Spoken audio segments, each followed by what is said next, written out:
Hello.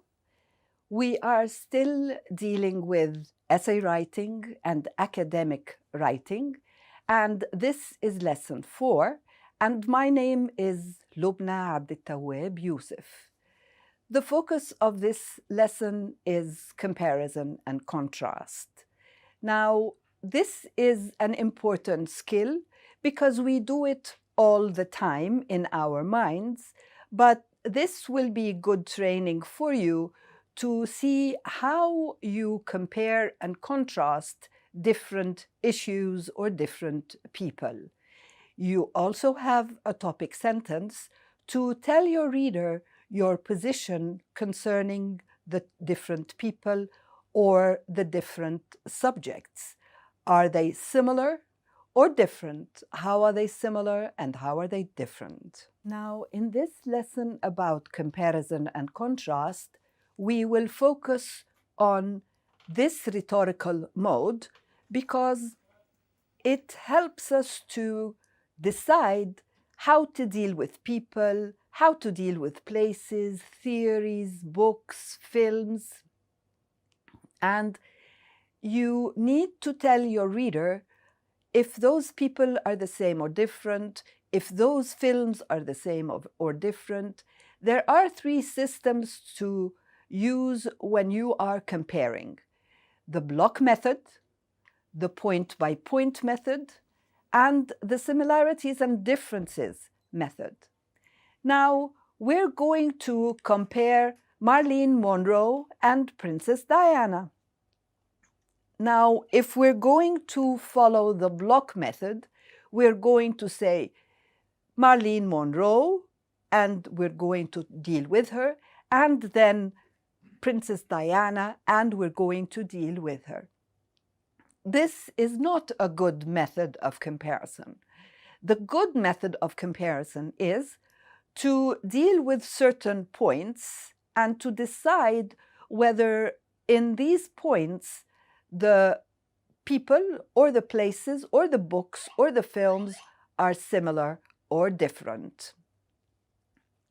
Now, as the slide tells you, the block method is the easiest, but it is the least effective.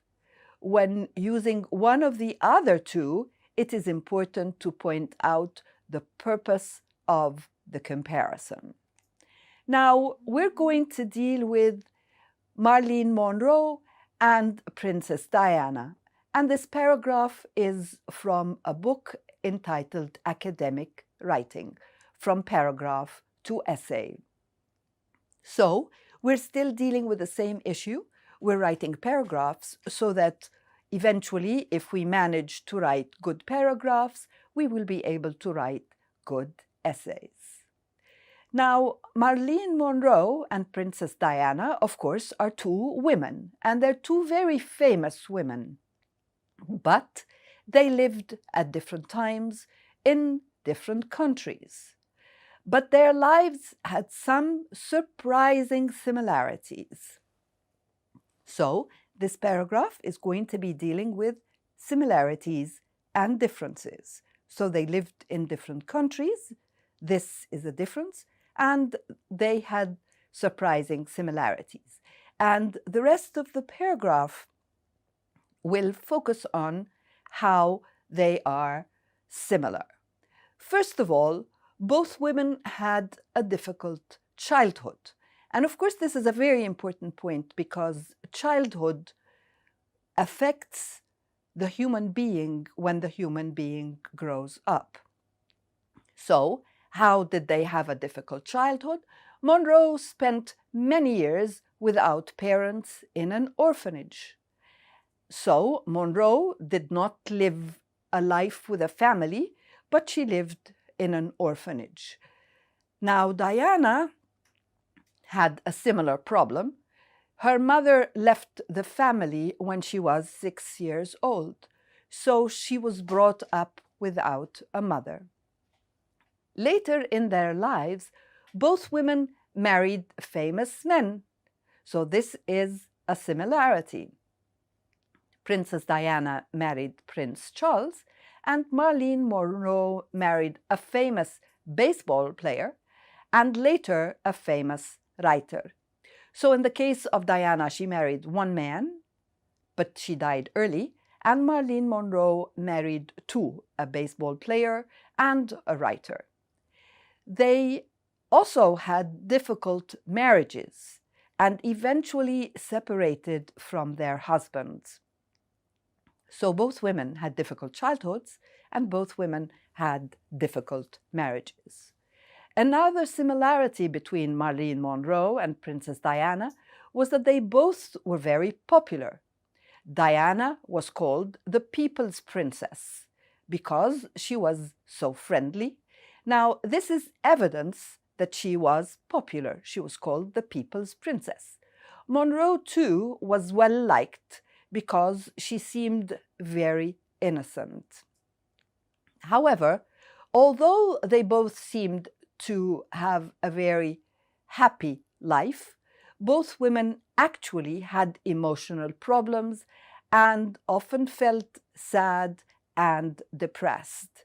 Now, depression is an illness, and therefore they both suffered from illnesses that are psychological, and they needed help and support.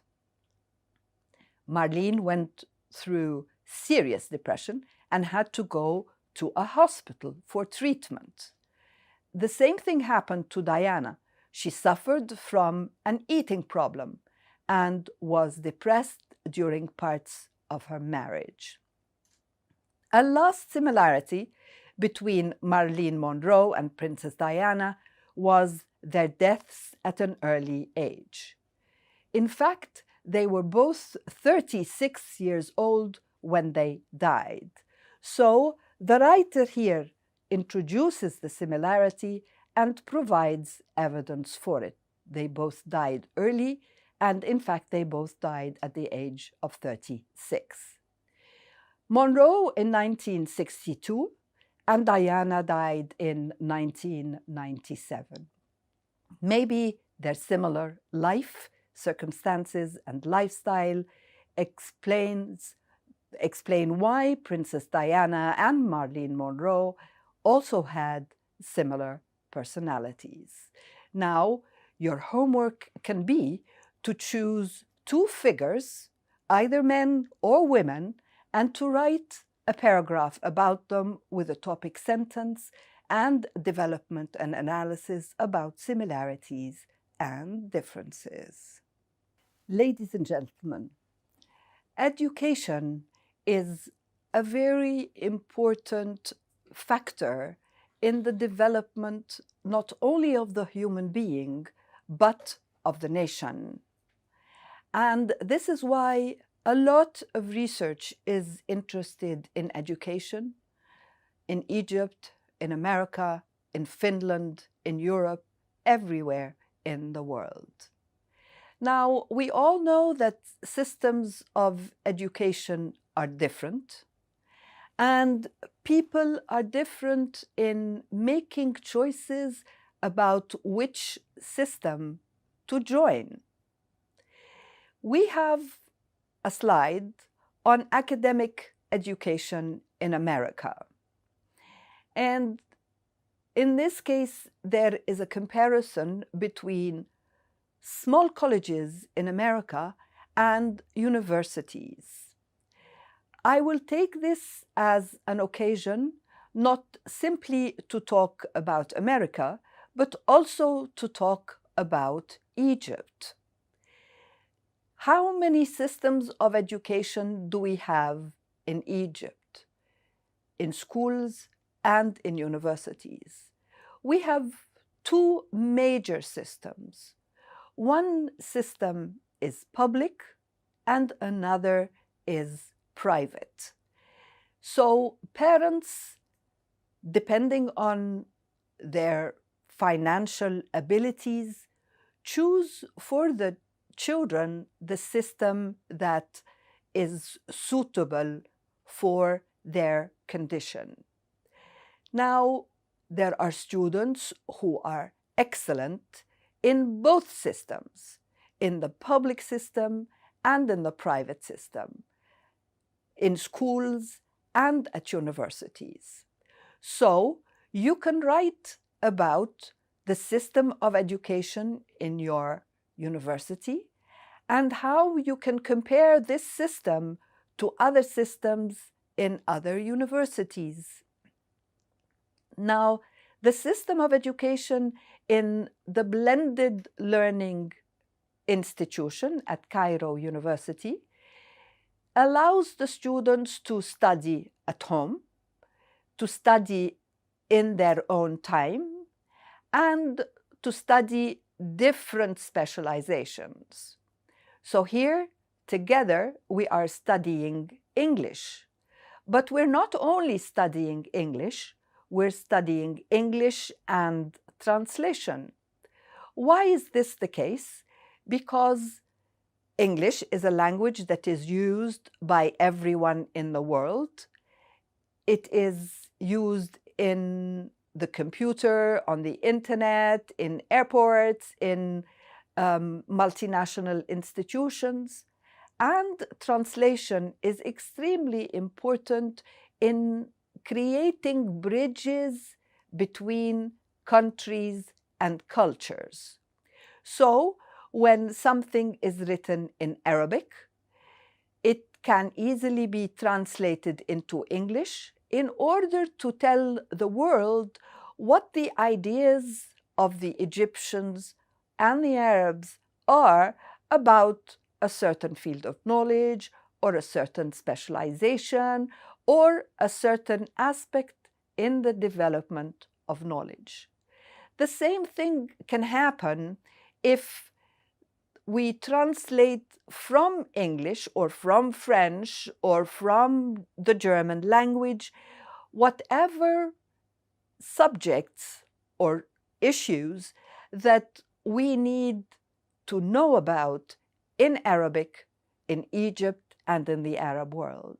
And so this is why the Open University and the blended learning system allows you to make use of the internet, to listen to lectures when you are at home, and it encourages you to read in different subjects: linguistics, translation, literature, and as you know, literature involves poetry, novel, drama, and all these issues are important for an academic education.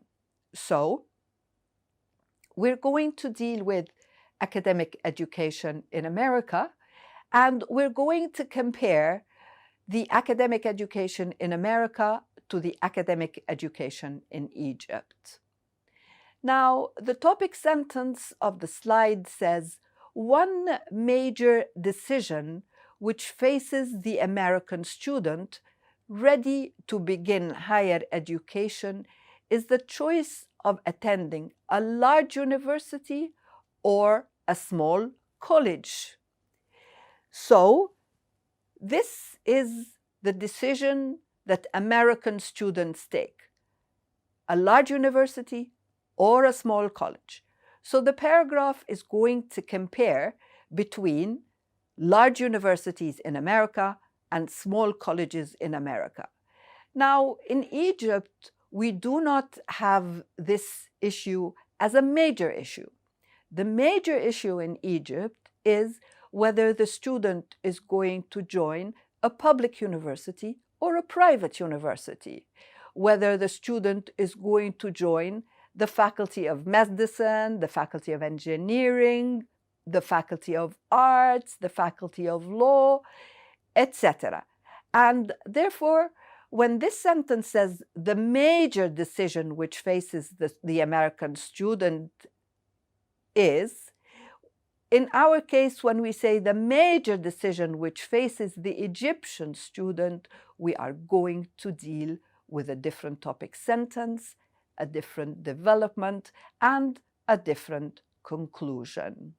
So we are now going to continue dealing with academic education in America, and with a topic sentence that says that there are differences between different academic institutions in America, a large university or a small college.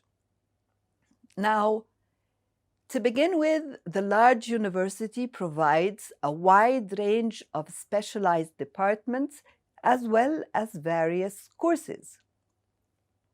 Now, here we have the paragraph flowing one sentence after the other. Now, I'm going to move to a different slide that subdivides the paragraph into sentences to show how each sentence plays an important role in the development of the topic sentence and in showing the comparison and contrast between a large university and a small college. Here we are. What are the differences between a large university in America and a small college? We have three differences. 1, 2, 3, written in 3 bullets. So, in a large university, there are many specialized departments. So, in a large university like Cairo University, we have faculty of arts, faculty of law, faculty of medicine, faculty of pharmacy, and each of these faculties have different departments. So, in the Faculty of Arts, we have the English department, the German department, the French department, the psychology department, the sociology department, etc. Now, the courses are many, but in a college, you have limited number of courses. So this is one of the major differences between a large university and a small college. The second difference is a large university has a cosmopolitan student body. What does that mean? It has students from all over the country and, in fact, from many countries around the world. Another issue in a large university is it has different cultural, social, and extracurricular programs, meaning it can have a lot of events, all right? It can invite band to sing, it can invite actors to perform a play, it can invite the students to draw or to have activities like sports activities, cultural activities. So this is possible in a large university. But in a small college, this is not really quite possible. But it gives the student a greater opportunity to get involved with one another. And because of the number of students, which is limited in a small college, the individuals can participate in a lot of the activities of the small college. Now, a third major difference between the university and the small college is the university closely approximates the real world. What does that mean? It means because the university is large, it is similar to the world outside the university that is large, with many kinds of people, with many kinds of activities, with a big administration. And so the university creates the feeling that the student is living in the real world. The student can relax, or the student, if the student does not want to take part in the action or in the activities, nobody will force them, all right? And therefore, the students can somehow be anonymous, meaning if they do not want to speak up, They will not be forced to do so because there are many other students with them in their class or in the university. Now, this is different in the college because the college has an intimate atmosphere, because all the students know each other, all the teachers know the students, all the students know their teachers, and so this allows for more interaction. The students will not be able to be anonymous. Anonymous means their names will be known. If they are too quiet, they will be encouraged to speak. If they are too loud, they will be encouraged to be less loud. So the atmosphere in the university is different than the atmosphere in the college, and the structure of the life in the college is different from the structure of the life in the university. Now, you need to look at your university in Egypt to figure out how similar the universities are in Egypt and how similar or different they are from the universities and colleges in America. This can be your homework.